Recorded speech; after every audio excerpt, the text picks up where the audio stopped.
Magkakapatid ngunit iba-iba ang trato ng magulang. Hindi talaga patas ang mundo kung pagmamasdan mo. May mga pagkakataon na iisa kayong dugo pero ang trato sa'yo'y ibang tao. Lingid sa ating kaalaman na mayroon tayong mga kabataan pinagdaraanan na hindi alam ng karamihan. Nagiging makabuluhan ang pang-araw-araw na nararanasan. Kung minsay ipinagkakait mismo ng sariling pamilya ang tunay na pagmamahal na ating inaasam-asam. Bagamat tayo rin ang nakaaalam ng tunay nating nararamdaman, wari ang iba'y nananahimik na lamang at lihim na ang kanilang mga matay sukdulang pinupunasan. Magkakapatid pero iba ang pagtingin ng magulang. May matalino, may mabait, may masunurin, may mapagmahal at higit sa lahat may pasaway at lumalaban.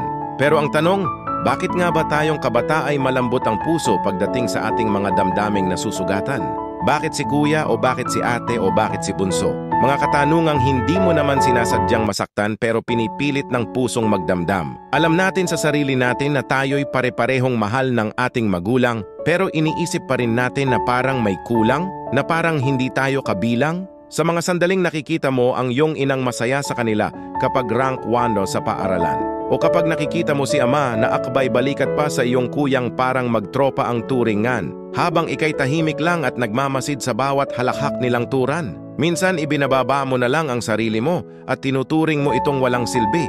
Gayong sa bawat galaw mo'y damdamin mo'y nagiging masidhe. Bakit ganito? Bakit ganyan? Ano ako? Sino ako?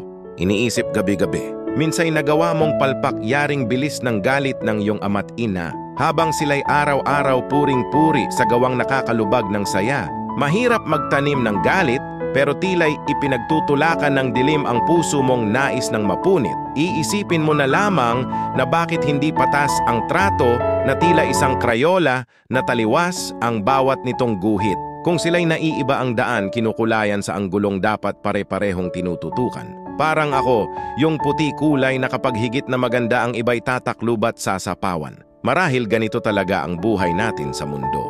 Mararanasan natin ang ikumparat ituring na ibang tao. Lisensya ba ang pagiging matalino sa pagtanggap na pamilya ka rin at kadugo? Kailangan bang ipamukha sa'yo na wala kang silbing gayong ginawa mo naman lahat ng makakaya mo? Sapagkat kahit anong pilit nating gawing mabuti ang mali, mas lalong nagiging kapanapanabik na ito'y maging maling muli.